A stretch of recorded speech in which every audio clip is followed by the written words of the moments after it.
What is going on, everybody, and welcome back to another episode of Collection Update, where I talk about the physical music that I've added to my ever-growing collection.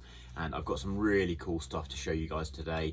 About a week ago, I was at 2025's edition of the Damnation Festival. Obviously, I went last year and I gave you guys the lowdown on that festival afterwards.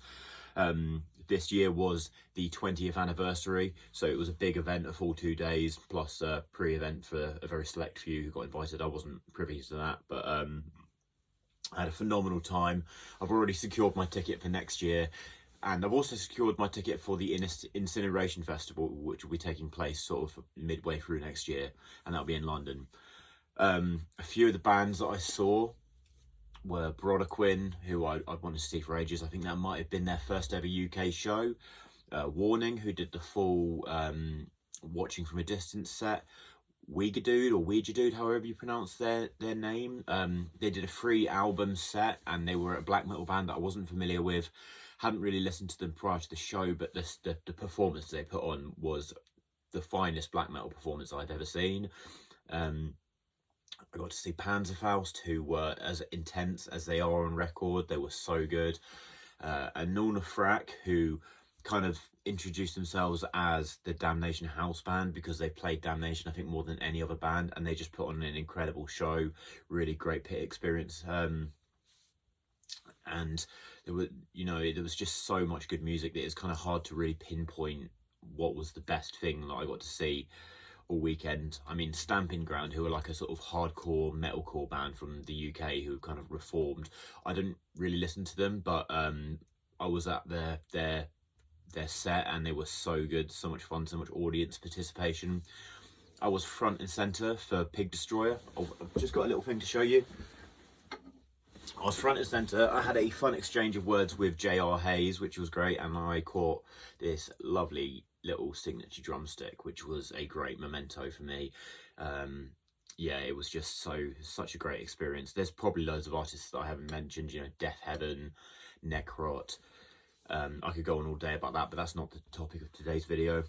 Before I go into the merch that I'm going to talk about, the music, sorry, I haven't got any background music on today, and the reason for that is I'm just trying to figure out why YouTube keeps flagging my bloody videos for copyright. And I think that's the reason why, I'm not really a YouTuber that attracts hundreds and thousands of views, but some of my videos just haven't been getting put out to people, and I know that's probably because they're getting flagged for copyright. And I have a feeling that might be something to do with the background music, but we'll run this little experiment, and if it doesn't change, I'll just go back to usual. So I'm going to talk about the merch that I picked up at the festival first. Oh, sorry, not the merch. I've got merch, but the music. And the first thing I'm going to talk about is this Amenra CD that I picked up. Now, Amenra are a metal band. I'm not sure which country. I know they're European, I'm pretty sure. They've been going for quite some time, and they were on the main stage, I think, like the second to last act of the first night, perhaps. And they were really good live, really good, and loads of people were there to see them. Their merch stand was like heaving, and like they were really popular. I wasn't too familiar with them, but I really enjoyed their performance. I think that in a live setting, their songs really come alive, and they've got this really mysterious stage set up. It was really great. Having revisited a lot of their music now, I think it's good. I'm not 100% settled if I really think that they're sort of like this incredibly genius band that a lot of their fans seem to think they are. I mean, I might be yet to be won over, but I bought the CD as a memento. I got a couple little trinkets as well to do with Amenra, and I'm going to dig deeper into their music because they have got some very cool songs. But I'm just waiting to sort of really flesh out my opinions about them. But yeah, I think this album is entitled Weight Free. It's part of a series of albums, and yeah, I've given that a listen to last night. Some pretty intense stuff, and quite cool album artwork as well. The next one, this is Messa, who have released one of the best rock albums of the year, rock / sort of psyche doom. They obviously were at the festival and they played the main stage, and I knew the singer was good and I knew the songs were good, but their guitar player, man, obviously, like, I think their sound really revolves around a dichotomy between her voice and his playing, but seeing him live and just how epic and how phenomenal of a musician he is, being a guitar player myself who's you know, I've been to so many concerts, it becomes fewer and far between, like how often I get truly blown away by another player's playing. But I was pretty blown away by the guitar player for Messa. These are an Italian quartet, and they are just like, you know, this album is quite smoky, it's mysterious, it's ethereal. It's like a proper late night album, and it's just got some really electric songs that are just very hypnotizing, and I feel like non-metal listeners could get into this quite easily as well. So yeah, that is Messa with The Spin. The next one I went for, I paid a little bit more for than I would ever pay for a CD, but this is a special one. This is Agalloch, The Mantle, in a sort of fancy hardback limited edition. And now, I've always wanted to own some Agalloch music, but I think here in the UK, with shipping and them being a sort of, their music not being distributed that widely, it's not been that easy for me to get hold of at a reasonable price. As most of you know, I am quite stubborn in my morals when it comes to how much I'm actually prepared to pay for physical media, because we already pay way too much for it anyway. It's, you know, it's something that's become completely commoditized, become a complete commodity, but pardon my language there. But anyway, so I picked up this Agalloch album because I thought I'll pay a little bit more, because I don't own any Agalloch, and this is a really beautiful release. Obviously you get the CD in there, and you know, I've listened to it all and everything. This is a iconic US black metal band. Now, they are one of the sort of foremost bands for sort of the formation of the idea of US black metal as a distinct style. So before I go more about the music, I'm going to say, like, the pages are really well printed in here. You've got like this sort of like thin rice paper that's like got this beautiful sheen to it, and it's got all this artwork and obviously lyrics. And it's just quite a really nice thing to flick through. And I can imagine if you owned all of the albums that are released on this set, it would make a really nice collection.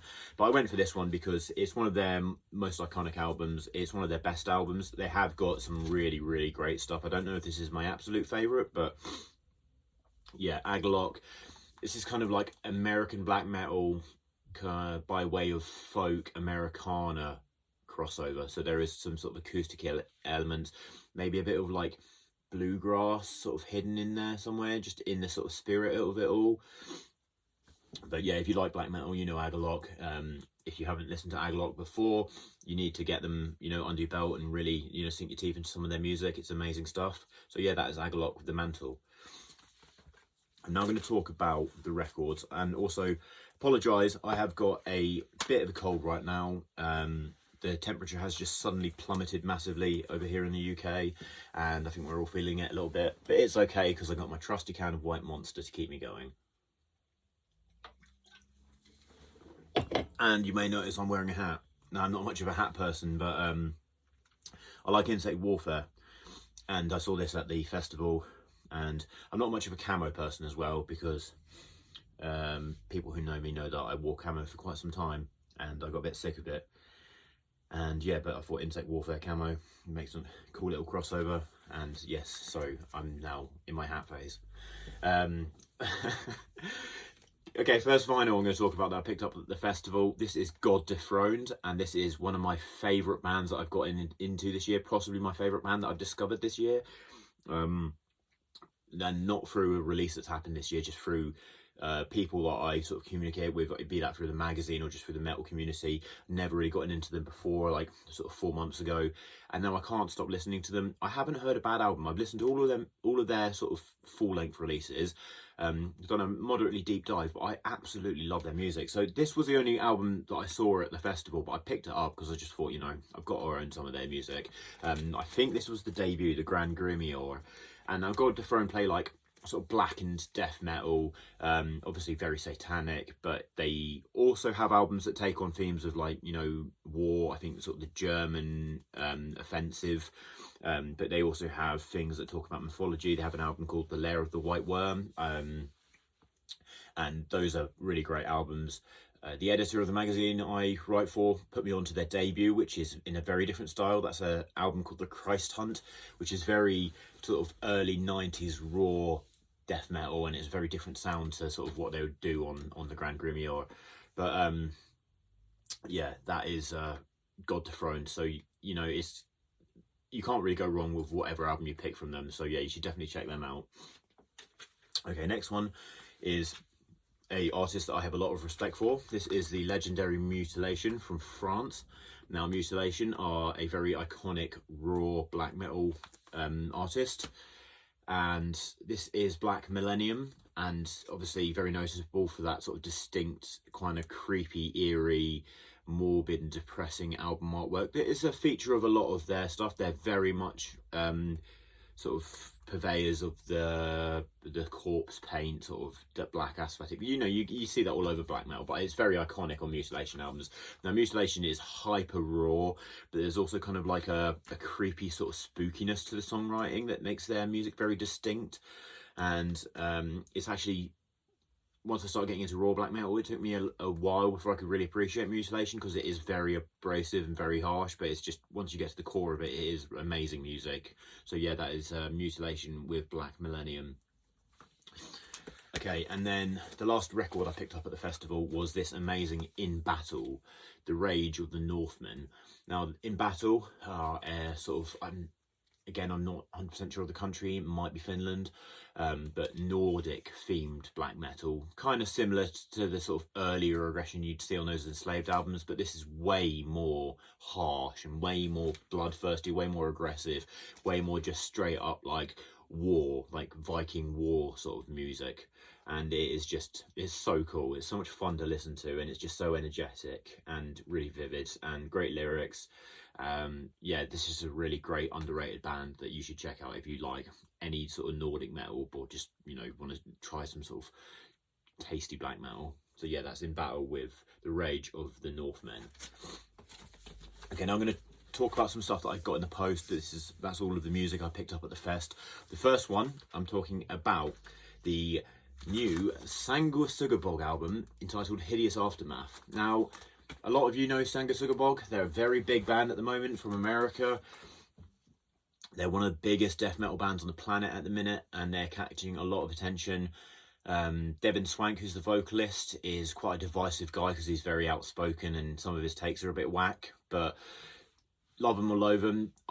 This is the album that made me like this band. So I kind of enjoyed their previous albums, but I wasn't really, you know, prepared to buy it. I wouldn't have considered myself a fan of the Bog, but this one just took the band in a new direction. There's a more sort of solidified sense of central groove, and everything is just very headbangable. It's obviously made for some of the hardest pits imaginable, and the band just sound really good. They sound a little bit more mature here, a little bit more focused, and it's just a really, really great death metal album. It's nothing too sort of sophistico. It's, you know, some of it is very basic rhythms, but they're just performed with this intensity that is just really, really catchy and really memorable. And, you know, I reviewed this one. I was really happy with it, and, you know, I'm looking forward to seeing what they do next. So yeah, that is Sanguisugabogg with Hideous Aftermath. Okay, I've got two that I'm really looking forward to talking about. So I'll talk about the first one. Very lucky that I got in on a pre-order for this. That is Intestine with An Anatomy of the Beast. Now, if you know melodic death metal, you know Intestine. They are a legendary Japanese band. They're my favourite Japanese metal band these days, and possibly my favourite melodic death metal band nowadays. A lot of bands are sort of ripping them off a bit because they had a very, well, they have a very unique sound. They take sort of, whilst a lot of melodic death metal bands will constantly infuse the two genres in all of the ideas they put forward in their songs, I find that with Intestine, when they're playing death metal, they're playing straight death metal. When they're playing mellow death, they're playing something that's very melodic, and it creates this dichotomy that like, you know, they can be stupidly heavy, stupidly ugly and monstrous, and then the next moment it can just be so beautiful and so gorgeous, and it just treads that dichotomy that really sells me a lot of my favourite death metal. This is their debut album. I think there was only 200 copies in this run, and they sold out like wildfire. Somebody actually messaged me on Discogs, which is the first time that's ever happened, to see if I would sell it, but no, this is now one of the most prized things that I own in my music collection. Yeah, so Anatomy of the Beast is like kind of heavily reverb, sort of dungeony sounding death metal. It's very like thick on the distortion. It sounds quite raw, and it's just harsh. but you know, it's just a really fun album to listen to. Like I said, it does have the more melodic moments that add that touch of beauty to it, and because they're so sort of ahead of the curve now, there are some bands that are really taking that sort of straight death metal into like straight melodicism. Whereas if you take, for instance, a band like, I guess, In Flames, like even like a central In Flames like riff might very often have like that sort of melodic death metal DNA running through, but rarely will they have like a straight death metal idea in their song. But I feel like this is just something, I might be rambling right now, but this is just something that really makes this band stand out for me. So now the next one I'm going to talk about is an album that I've just reviewed. This album came in the post yesterday. I think I've listened to this like more than 20 times in the last few days. This is VoidCeremony with Abditum. Now, VoidCeremony is a band I've been aware of for a little while. I think I've only spent a bit of time with them, but I listened to this recently. I was fucking blown away. First listen, I still get blown away. It's short, but it's not like super short, but it's short to the point where I can just keep revisiting it because it doesn't take up too much time. This is good quality jazz fusion by way of excellent quality death metal. Okay, now the death metal is like sometimes channeled through the sound and the compositions and the styles of that you'd hear from a big band brass jazz album. Amazing artwork. I don't know what the fuck's going on there. It looks like some kind of egg and some kind of like train crashing down while there's a vortex going on in the bloody world. God knows what's going on. It's very abstract, but the musicianship on here is just absolutely phenomenal. This is one of the best albums I've heard all year, and probably the most intelligent album I've heard all year. If you're somebody that likes things like the debut Atheist album, if you like Demilich, maybe like a bit of Obscura, Gorguts Obscura, then you should check this out. This is kind of like a bit more on the freaky side of death metal. You know, it's not straight death metal. This is very much a genre fusion, but it's excellent. It is just straight up excellent. It's one of the best albums of the year, and you should definitely check this out. Yeah, that is VoidCeremony with Abditum, and I am so happy that I got this. So yeah. Okay guys, that is it for another episode of Collection Up to Date. More videos coming soon, and I hope you all stay tuned. Have a lovely week and a beautiful weekend. Stay brutal, you know who it is.